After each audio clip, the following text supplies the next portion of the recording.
오늘 이 아침 우리가 들어야 할 하나님의 말씀은 로마서 11장입니다. 로마서 11장 7절로 12절의 말씀까지 신약성경 254쪽에 보시면 로마서 11장 7절이 있습니다. 12절 말씀까지 제가 받들어 봉독해 드리겠습니다. 그런즉 어떠하냐? 이스라엘이 구하는 그것을 얻지 못하고 오직 택하심을 입은 자가 얻었고 그 남은 자들은 우둔하여 졌느니라. 기록된 바 하나님이 오늘까지 그들에게 혼미한 심령과 보지 못할 눈과 듣지 못할 귀를 주셨다 함과 같으니라. 또 다윗이 이르되 그들의 밥상이 올무와 덫과 거치는 것과 보응이 되게 하시옵고 그들의 눈은 흐려보지 못하고 그들의 등은 항상 굽게 하옵소서 하였느니라. 그러므로 내가 말하노니 그들이 넘어지기까지 실족하였느냐? 그럴 수 없느니라. 그들이 넘어짐으로 구원이 이방인에게 이르러 이스라엘로 시기나게 함이니라. 그들의 넘어짐이 세상의 풍성함이 되며 그들의 실패가 이방인의 풍성함이 되거든 하물며 그들의 충만함이리요. 아멘. 저희 교회는 365일 새벽 기도회를 쉬지 않으려고 하는 교회입니다. 그래서 저희 교회는 주일날도 새벽 예배를 합니다. 새벽 예배를 하고 기도회 개인 기도를 하다가 주일날만 되면 개인 기도를 조금 멈추고 오래 하셨던 분들도 멈추고 밖에 나가서 주변 예배당 주변을 청소하시는 분들이 여러 분 계십니다. 제가 기도를 다 마무리하고 나가보니까 아직도 일하고 계셔서 제 아내가 이번 사랑의 바자회 때 큰 도움을 줬던 우리 계단에 있는 그 연산홍 예쁜 꽃들이 그때는 참 보기가 좋았는데 지금은 다 시들어져 가지고 보기가 너무 안 좋은 거예요. 그래서 그 시든 꽃송이들을 이렇게 제 아내가 이렇게 따고 있는 모습을 제가 보고는 제가 같이 가서 땄습니다. 지저분한 꽃들을 다 따냈어요. 따내면서 제 아내가 이런 말을 저한테 던졌어요. 아유, 그렇게 예쁘던 꽃이 시들어지니까 너무 보기가 흉하다. 이런 말을 툭 던졌어요. 그 말을 제가 딱 듣는데 저도 그렇게 느꼈거든요. 딱 듣는데 제 마음에 하나의 생각이 지나갔어요. 꽃도 시들면 보기가 참 안 좋지만 성령의 사람이 성령 충만함에 거했을 때는 그렇게 예쁘고 아름답고 예수가 보여지던 사람들이 마음에 은혜의 꽃이 시들면 사람의 영혼은 이 꽃보다도 더 지독하게 보기가 흉해진다는 느낌이 제 속에 이렇게 그 말을 딱 듣는데 그 생각이 이렇게 스쳐 지나갔어요. 우리의 영혼은 시들면 은혜를 잃어버리면 종교인이 되면 꽃보다도 더 흉해지는 일들이 우리 주변에 너무 많이 나타나고 저와 여러분들도 그럴 수 있다는 거 꼭 기억하시고 여러분의 영혼의 꽃만큼은 시들어지지 않기를 바랍니다. 항상 성령님의 은혜를 날마다 입어서 여러분의 신앙의 꽃들은 시들지 않기를 바랍니다. 섭리라고 하는 말 여러분들 잘 이해를 못하시죠? 섭리. 오늘 제목이 구원의 섭리인데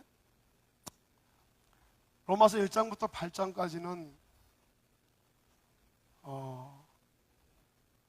죄인인 우리가 어떻게 의인이 되었는가에 대한 신학적인 정리를 하나님 바울을 통해서 하셨습니다.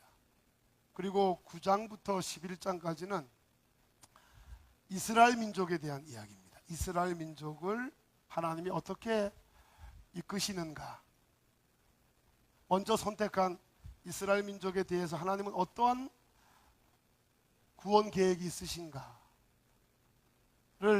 담아놓고 있는 게 9장부터 11장까지의 로마서 말씀입니다.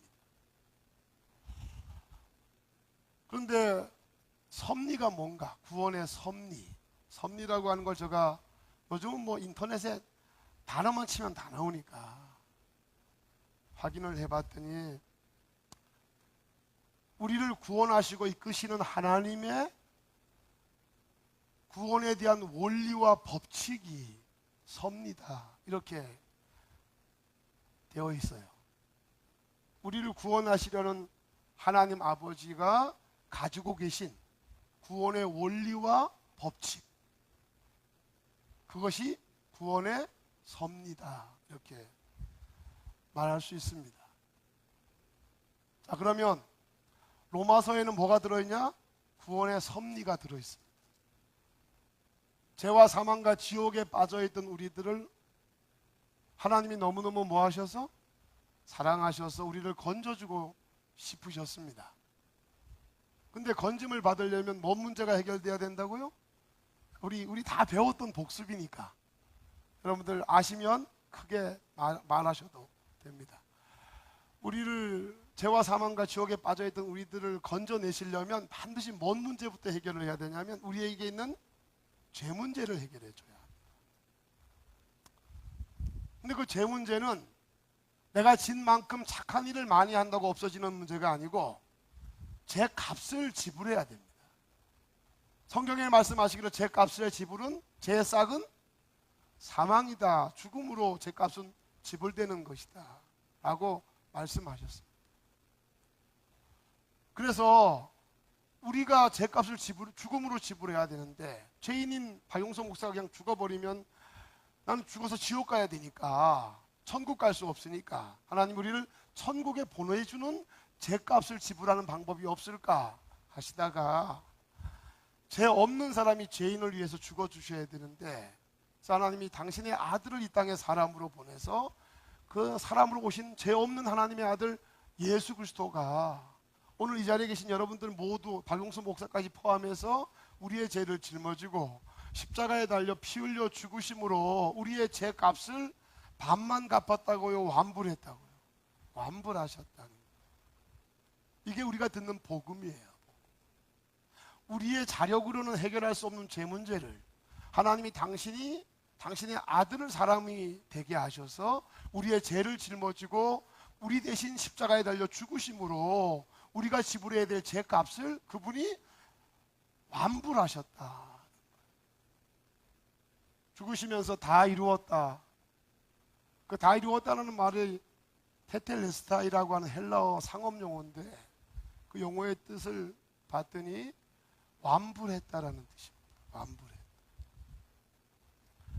우리의 모든 죄값을 친히 십자가에서 다 갚으셨다. 이제 우리가 갚을 필요가 없어요. 왜? 우리의 죄값을 예수님이 처벌받아서 다 지불하신 줄로 믿습니다. 이것이 기독교가 복음인 이유입니다. 왜? 우리가 한 게 아니고 하나님이 우리를 사랑하셔서 그분이 죄 문제를 해결했습니다.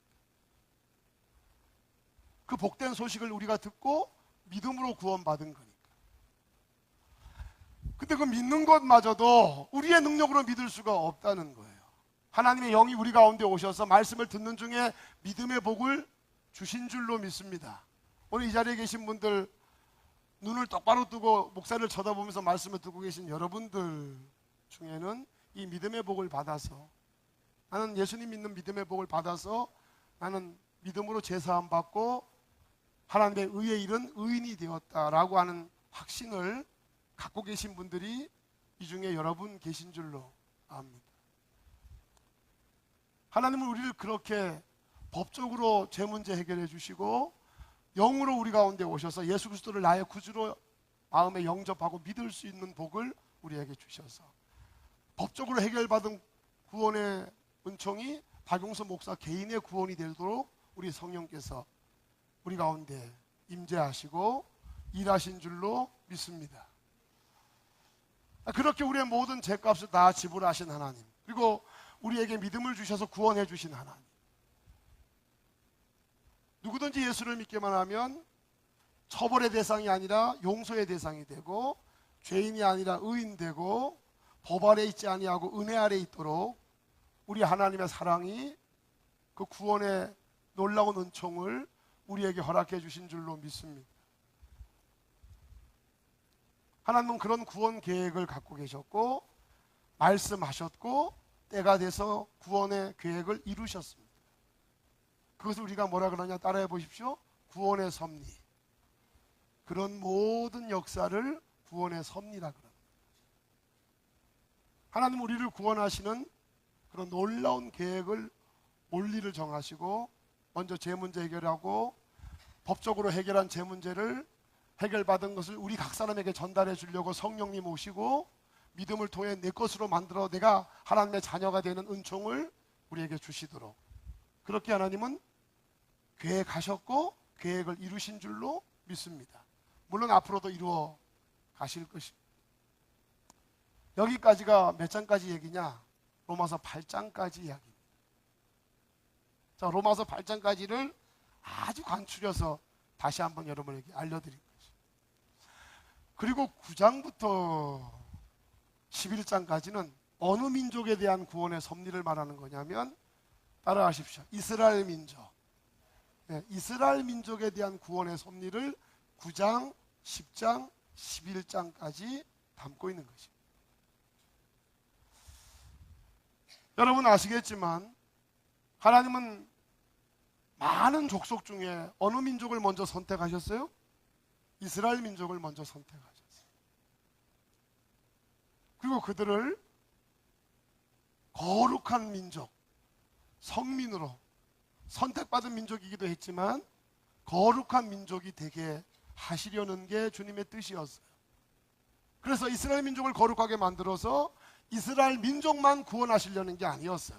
하나님의 섭리는 이스라엘 민족을 먼저 구원하고 그 다음에 이스라엘 민족을 통해서 복음이 전파돼서 모든 족속들이 예수 복음을 듣고 구주로 영접해서 구원받는 은총을 모든 사람에게 전하는 게 원래 하나님의 구원 섭리였어요.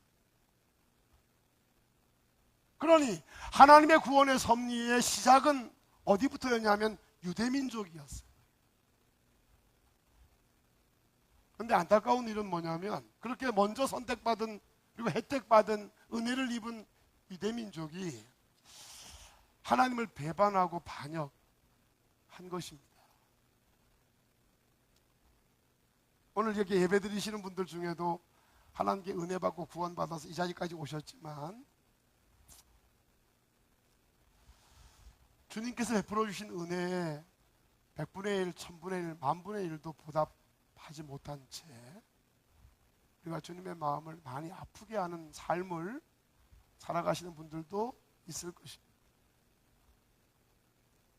물론 모두가 예수 이름 아니고는 하나님 앞에 인정받을 사람은 이 땅에 존재하지 않습니다. 여러분 예수 이름으로 인정받는다는 거 기억하시고 위로받으시기를 주의 이름으로 축원합니다.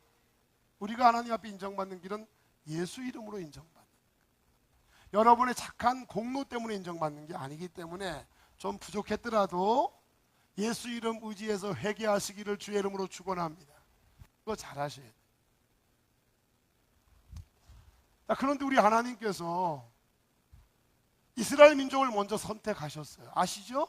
그리고는 그 이스라엘 민족을 통해서 유다 지파를 통해서 주님이 우리를 구원하시기 위해 제 문제 해결해 주시기 위해 이미 계획하셨고 말씀하셨던 하나님의 아들을 이스라엘 유다 지파를 통해서 이 땅에 오게 하셨어요. 여러분 요셉과 마리아가 정혼했잖아요. 정혼하면 보세요. 유대인들은 그 당시에 정혼을 하면 여자가 남자 지파 안으로 들어가게 돼요. 예수님은 유다 지파를 통해서 다윗의 계보를 이어서 육으로 이 땅에 오셨어요. 그러면 요셉과 마리아 중에 다윗 지파, 유다 지파는 누구냐? 그것은 여러분 요셉이었어요. 근데 여러분 우리 예수님은 요셉과 마리아가 정혼했지만 몸을 섞지 않았어요. 그리고는 성령으로 그 배에 잉태가 돼서 동정녀로 예수님이 잉태가 되고 우리 가운데 오신 줄로 믿습니다. 우리 기독교 복음 중에 아주 중요한 복음입니다.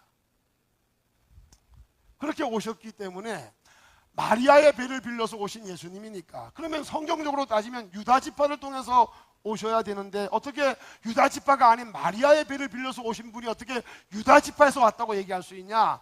말씀이 틀리지 않냐? 이렇게 볼 수 있는데 틀리지 않습니다. 왜냐하면 마리아가 요셉과 정혼한 상태였기 때문에 마리아는 어느 지파에? 요셉이 있었던 유다 지파에 속해 있었기 때문에 예수님은 유다 지파에 오신다는 말이 옳은 것입니다. 그렇게 예수님이 오셔서 유대민족을 통해 우리의 구원자로 이 땅에 육으로 오셔서 제 문제 해결하시고 우리의 복음이 되셨습니다. 그런데 안타깝게도 먼저 선택되고 하나님의 아들까지 자신들을 통해서 오게 하셨는데, 그렇게 은혜를 입은 유다 족속이, 이스라엘 민족이 하나님을 배반하고 대적하고 예수님을 받아들이지를 않는 것입니다. 그래서 하나님의 구원의 섭리가 차질이 생겼습니다. 여러분, 하나님의 구원의 섭리가 차질이 생긴다는 게 이해가 잘 안 가잖아요. 근데 오늘 이 말씀이 이해가 가야 됩니다. 왜냐하면 하나님의 구원의 섭리는 유대민족을 통해서 모든 족속들이 구원받는 것이었습니다. 그러니까 구원의 시작이 유대민족이고 유대민족이 다 복음화돼서 그들을 통해서 전 세계가 복음화되는 게 하나님의 구원 섭리였습니다. 그런데 그게 틀어진 거예요. 왜 틀어졌냐? 그 유대민족이 그렇게 선택해서 은혜를 주고 예수님까지 오셨는데 그 유대민족이 예수님을 대항하고 받아들이지 않고 복음을 거부하는 것입니다. 그래서 바울이 예수를 구주로 영접하고, 바울이 유대민족이잖아요. 구원받고 하나님의 은혜를 입어보니까 자기 민족이 너무 나쁜 거예요.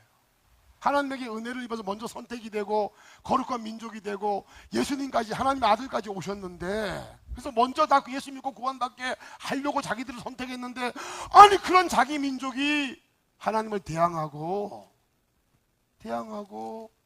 예수를 거부하고 대적하니까 구원받은 바울은 그게 너무 속이 상한 거예요. 그래서 바울 사도가 하나님 앞에 탄식하면서 애통해 하잖아요. 아니 어떻게 이럴 수 있습니까? 하나님의 구원 계획은 우리 민족을 통해서 모든 이방 족속이 구원받는 것인데 왜 우리 민족이 예수를 거부합니까? 그게 너무 받아들이기 어려운 문제였습니다. 하나님의 구원의 섭리가 틀린 것입니까? 하나님의 구원의 섭리는 그렇게 모든 민족을 구원하시려는 뜻이 있는 건데 왜 먼저 선택된 우리 민족이 복음이신 예수를 거부하고 대항하고 대적합니까? 이 부분이 바울로서는 너무 받아들이기 어려운 부분이라서 하나님 앞에 그걸 가지고 씨름을 했던 거죠. 그랬더니 하나님께서 바울에게 내 구원의 섭리는 여전하다. 하지만 방법은 조금 바꾸려고 한다. 하고 바꿔진 방법을, 바꾸어진 구원의 섭리를 오늘 로마서 11장에 담고 있는 거예요. 자, 원래는 유대민족이 먼저 다 구원받고 이방 족속들이 구원받는 게 구원의 섭리인데 그 구원의 섭리를 주님이 바꾸셨어요. 자, 물어보겠습니다. 절 보시고 답변하십시오. 그러면 구원의 섭리를 바꾸실 수밖에 없었던 이유는 하나님 때문입니까? 유대민족 때문입니까? 다시 묻습니다. 하나님의 구원의 섭리를 바꿀 수밖에 없었던 이유는 하나님의 마음이 바뀐 것입니까? 유대민족을 포기할 수가 없어서, 유대민족을 대적하는 유대민족을 다 죽일 수가 없어서, 유대민족을 끝까지 지키고 끝까지 살려내려고 하는 유대민족 때문에 하나님이 구원의 섭리를 바꾸시는 겁니까? 하나님 때문입니까? 유대민족 때문입니까? 유대민족 때문. 그래서 하나님이 두 가지를 말씀하십니다. 우리가 지지난주에 들었던 첫 번째 구원의 섭리는 뭐냐? 바울이 막 하나님 앞에 탄식하니까 바울에게 주님이 이런 깨달음을 줬습니다.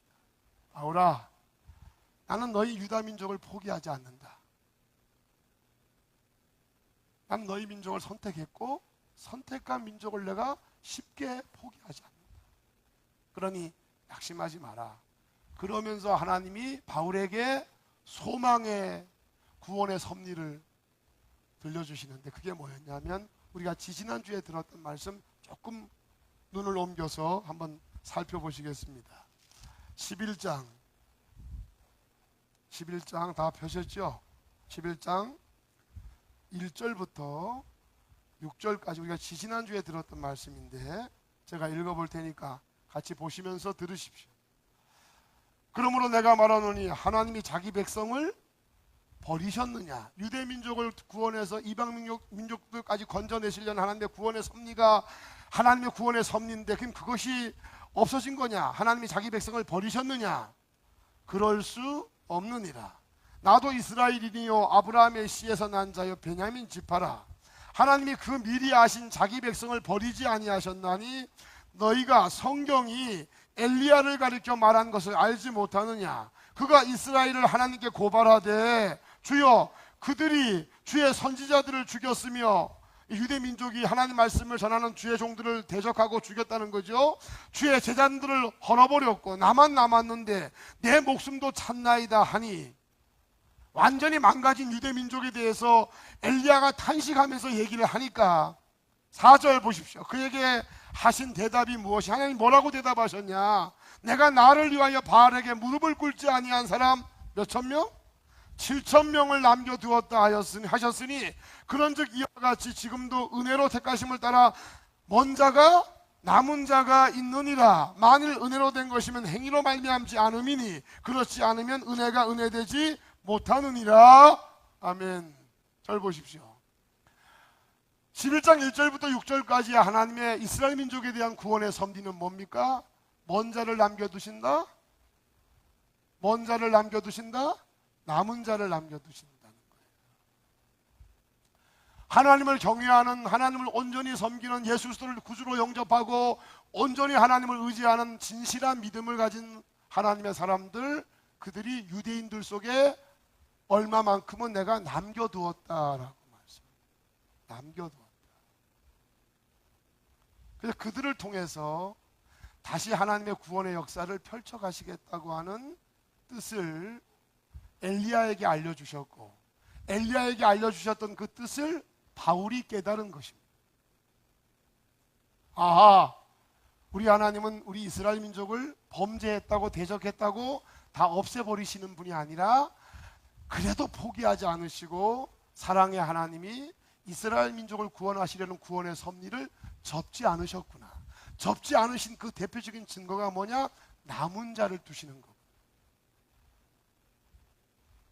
제가 이 설교하면서 우리 대한민국에 있는 교회들도 요즘 세속화되면서 서서히 예수에 대한 고백이 약화되면서 신앙의 열정이 시들어지면서 교회가 교회되지 못하고 목사가 목사되지 못하고 성도가 성도되지 못하는 모습들이 많이 노출되는 시대를 우리가 살고 있지만 그럼에도 우리가 소망을 갖는 것은 우리 단국교회는 물론이거니와 모든 교회 안에는 하나님이 뭐 하신?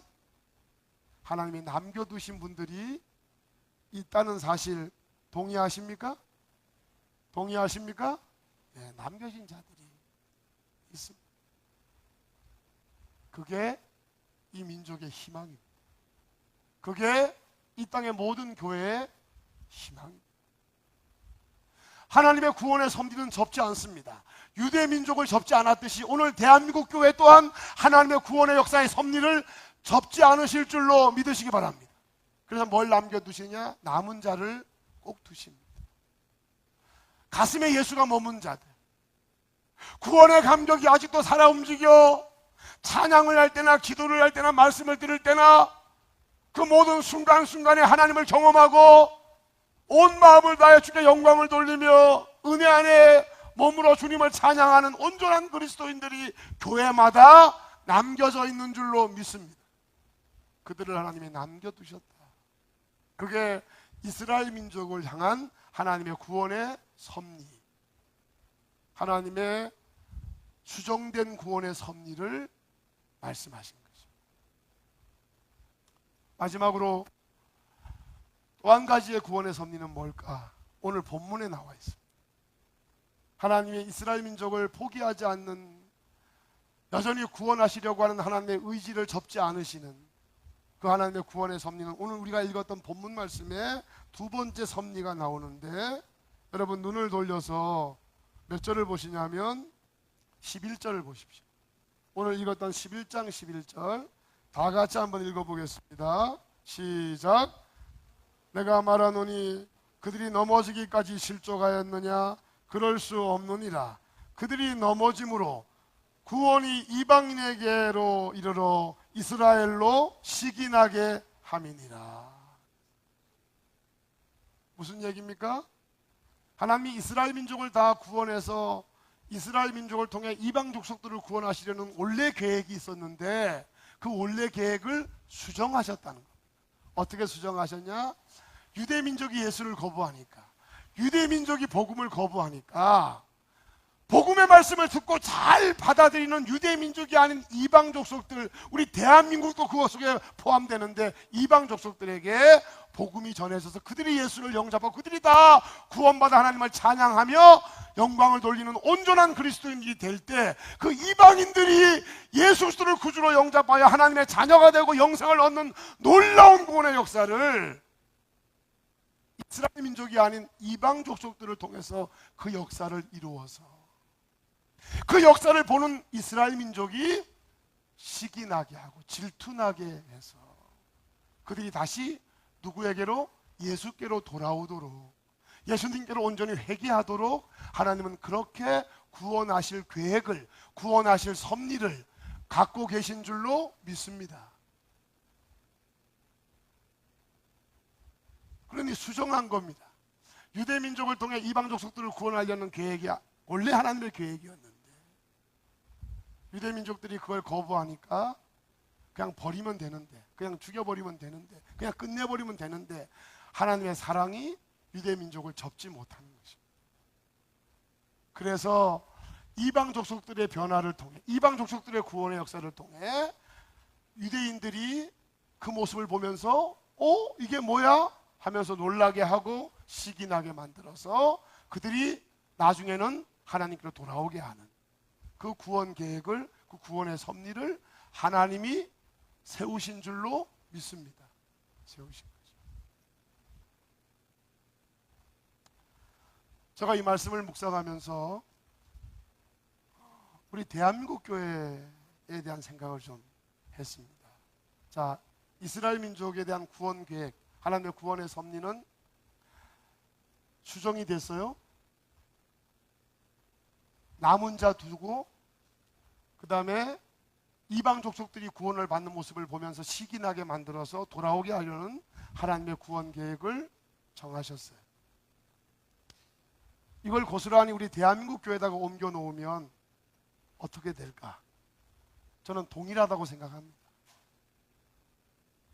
사랑하는 여러분, 유대인도 하나님이 사랑하시고 오늘 구원받은 대한민국 교회도 하나님이 뭐 하세요? 사랑하십니다.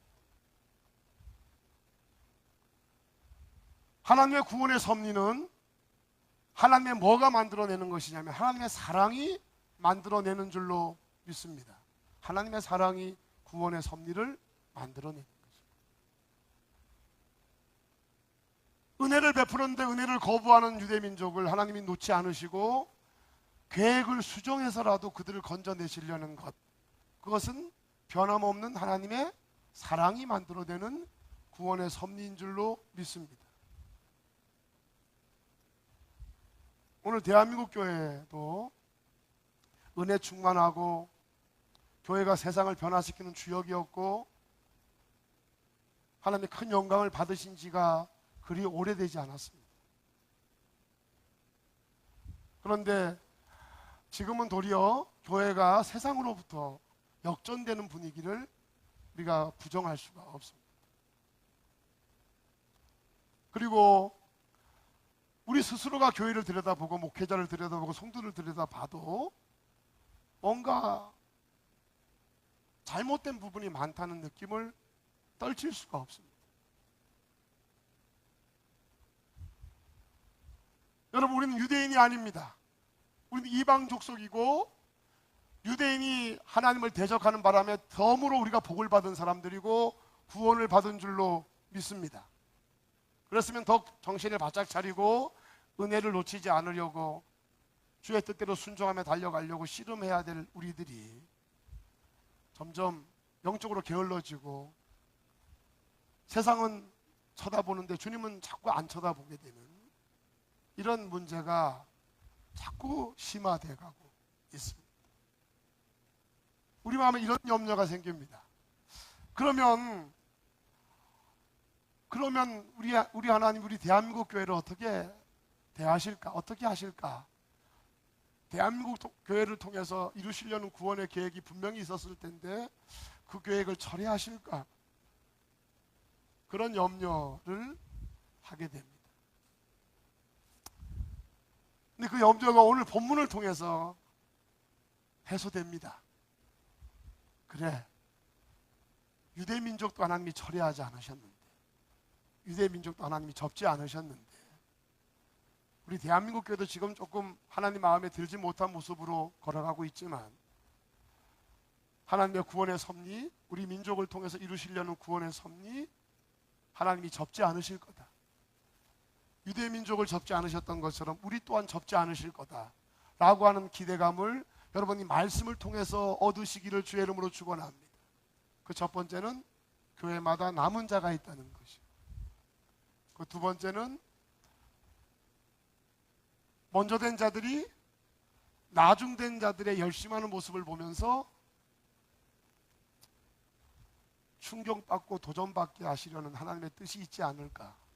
예수님께서 나중된 자가 뭐 되고 먼저 되고 먼저 된 자가 나중된다는 말씀을 하셨어요. 여기 먼저 되신 분들,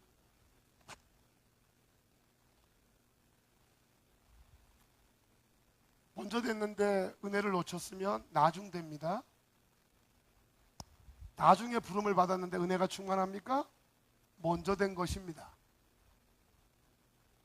다시 말씀드립니다. 먼저 부름을 받았는데 은혜를 놓쳤어요? 나중되는 것입니다. 나중에 부름 받았는데 은혜가 충만해요?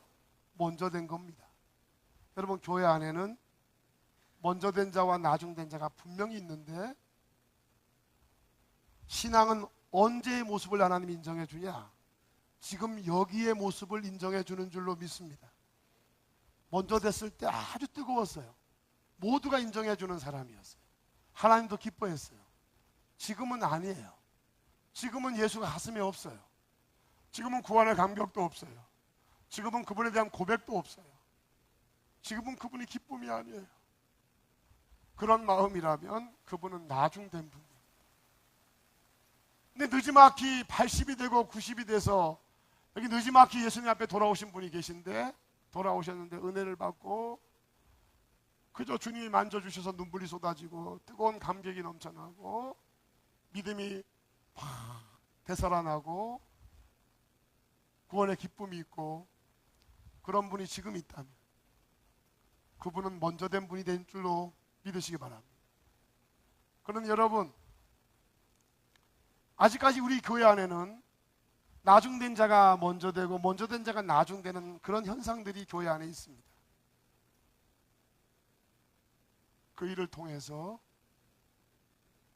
하나님은 당신의 구원의 역사를 펼쳐가실 겁니다. 우리 교회도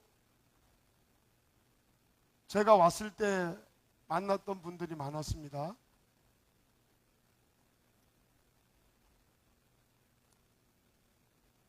지금은 처음 제가 왔을 때 만나지 못했던, 전혀 못 보던 분들이 우리 교회의 대다수를 이루고 있어요.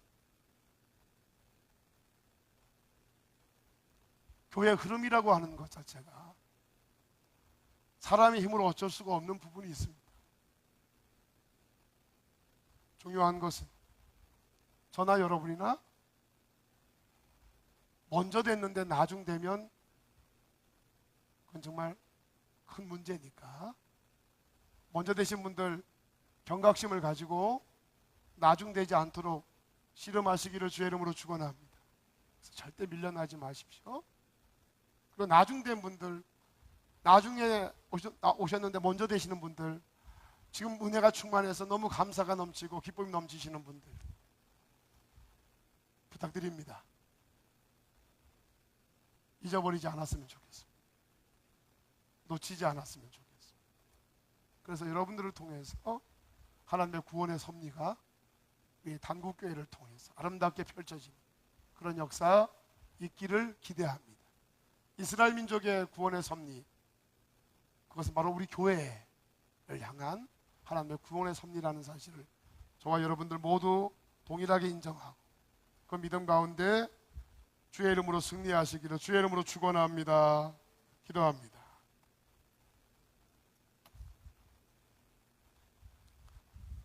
은혜가 충만하신 하나님 아버지,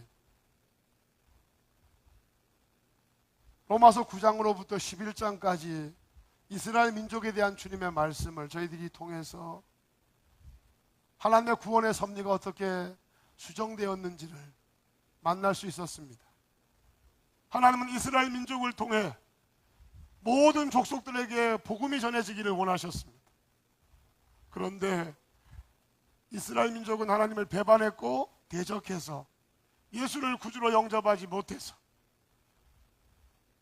그들을 하나님이 버리셔야 하는데 하나님의 사랑이 그들을 버리지 못하시고 그들을 통한 구원의 역사를 이루시려는 그 계획, 그 섭리를 하나님이 접지 않으시고 수정하신 줄로 압니다. 남은 자를 두시고 이방인들을 예수 믿고 구원받게 만들어서 시기나게 만들므로 다시 회개하도록 하나님은 그들에게 기회를 주시겠다고 그렇게 말씀하셨습니다. 하나님 아버지, 오늘 예배하고 말씀들 우리 모든 성도들, 모든 지체들이 남은 자로 살게 해 주시옵시고 먼저 된 분들 나중 되지 않게 하시고 나중에 주님의 은혜를 입고 출발하신 분들 그 은혜를 절대로 놓치지 않는 하나님의 사람들로 쓰임받게 해 주시옵소서. 감사드리며 예수님의 이름으로 기도했습니다. 아멘.